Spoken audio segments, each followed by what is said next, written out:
Good morning, class. Hope you are all well. So, today we're going to be talking about something else within the genetics unit, and that is basically um, the whole idea of what pedigrees are. And they, as you can see on the right side of this page, this particular um, illustration here, is what is known as a pedigree, and it kind of looks like a family tree, but it uses symbols instead of people's names. It uses is symbols. So it is a very, very important tool for genetic research, and basically it has been designed by geneticists to be able to track the inheritance of certain traits through several generations. Um, for example, there are in terms of breeding of domesticated animals, dogs, horses. Looking at these pedigrees is very important for breeders, because they can look at specific traits that they're trying um, to uh, to breed with certain animals, so that they can compete, or they are, for example, better pets to have at home. Um, uh, there's a multitude of reasons that these genetic tools are very, very important. And so they so this basically is a pedigree, and it's showing a pattern of inheritance um, with three different generations. Okay, you see the number one here. This is basically including these two sets of these are parents. Okay, and this is the second generation and the third generation, and they are basically the descendants of these two couples. Okay. So I'm going to go along and talk about what these pedigrees are, and what they show, and how they're used. So what is a pedigree? A pedigree is a visual representation of how a trait is inherited through generations. And basically, the way that it is drawn out is that the earliest generations are usually on the top of the pedigree, and each row is representing one generation. And there's usually circles and squares representing females. So the female is represented by a circle, and the male is represented by a square. And then if you have a shaded circle or a shaded square, that means that particular male or female is affected by the trait or characteristic that is being studied. Okay, so, and sometimes the genotypes are shown below each individual in certain pedigrees charts, and sometimes heterozygous individuals are half shaded. So they're not fully shaded, but they're half shaded, meaning that they could be a carrier, for example.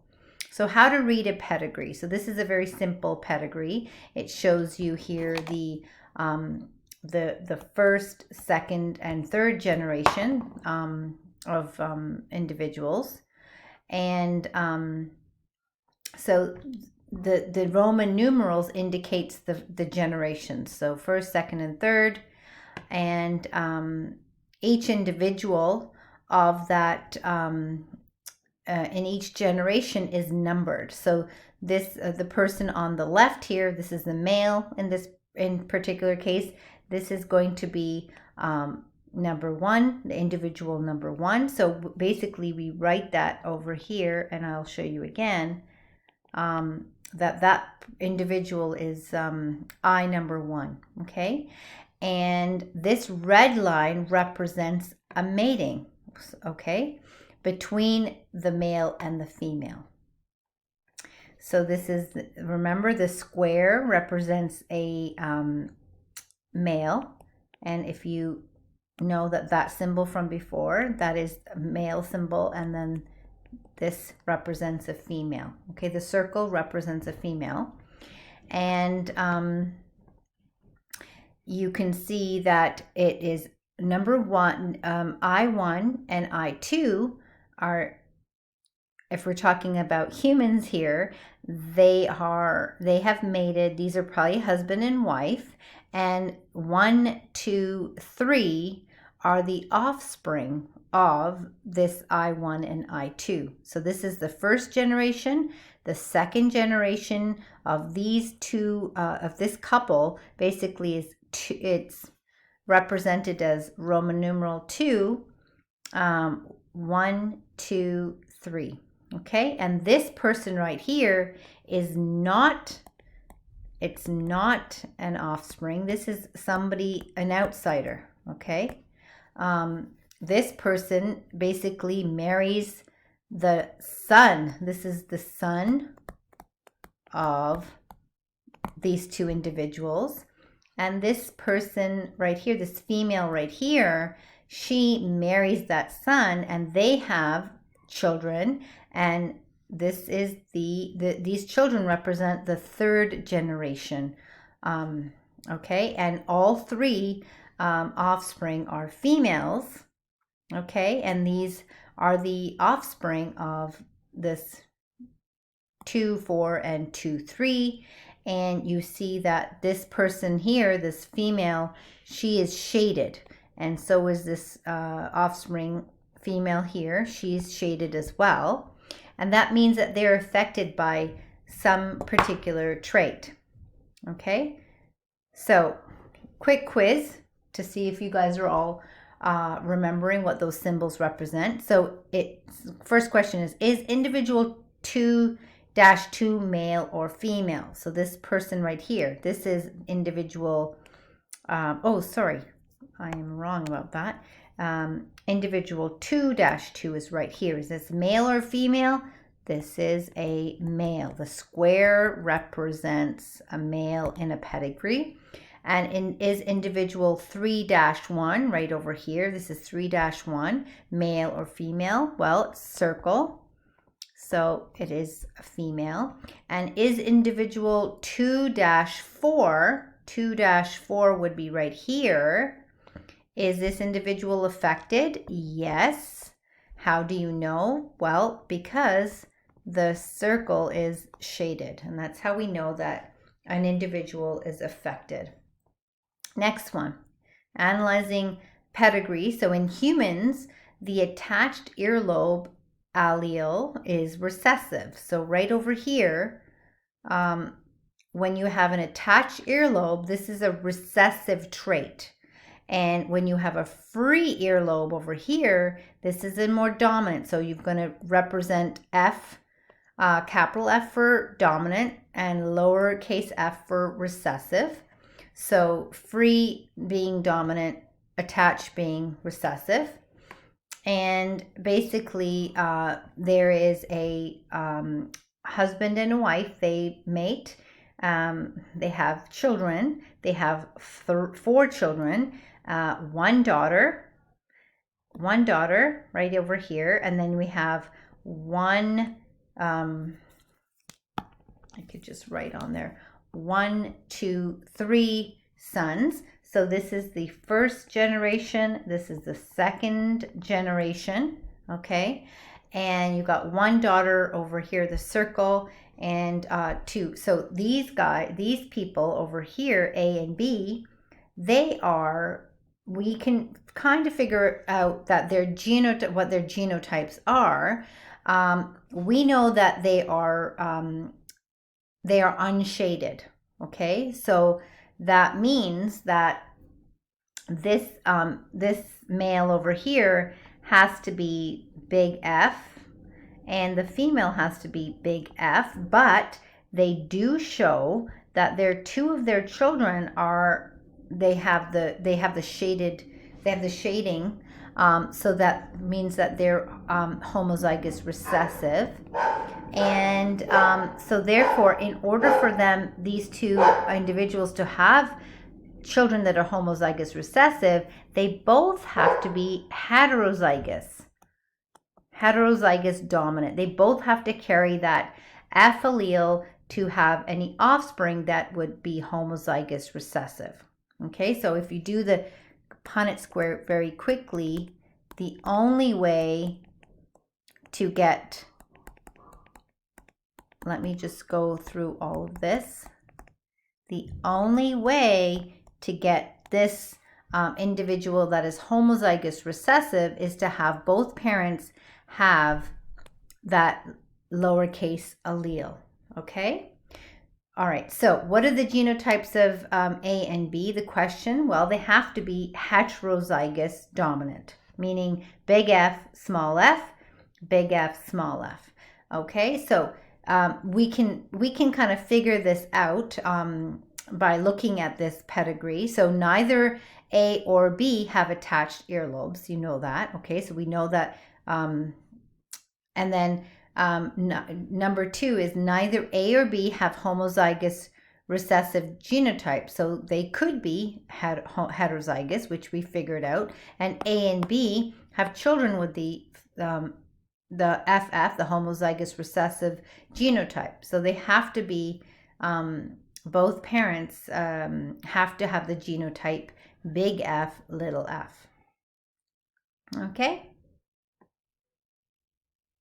And I just did the Punnett square over there for you. Because if you had both parents be big F, well, all your offspring are going to be big F, big F. There's no chance of a little f from these two parents with that genotype, okay?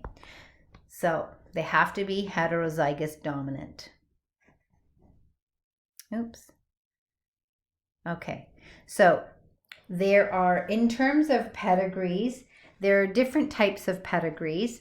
And so this particular type of pedigree is known as a autosomal recessive trait, or it represents autosomal recessive trait inheritance. And this usually shows that the trait is rare, okay? It doesn't show up. There's not a lot of affected people in this pedigree. And that's a hint to us that this is an autosomal recessive trait pedigree. Autosomal meaning that it is on the regular chromosomes, okay, and not related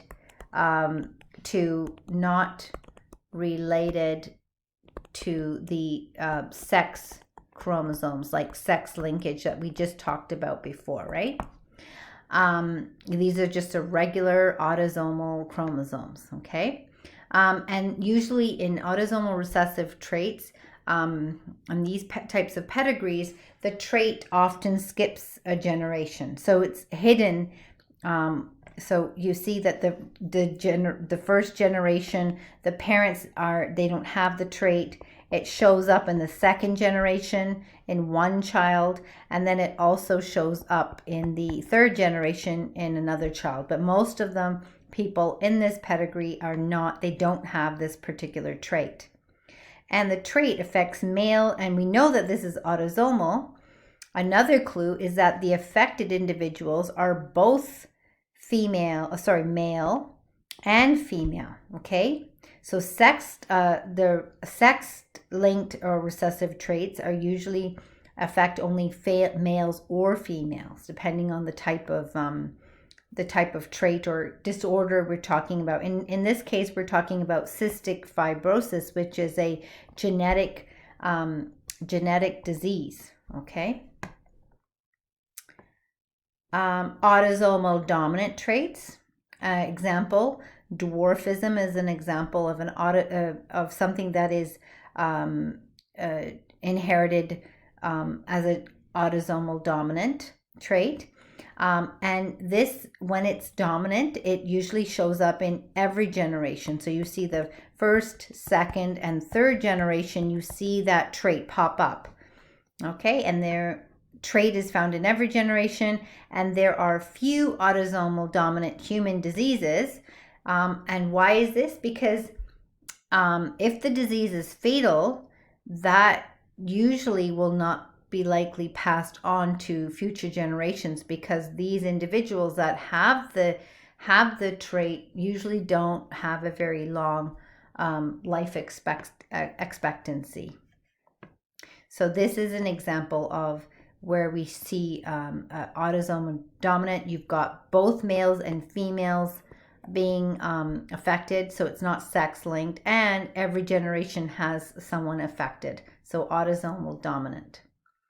The next type of pedigree chart inheritance is X-linked recessive, and this is also a trait that is rare. It often shows that it skips generations, so you see that happen.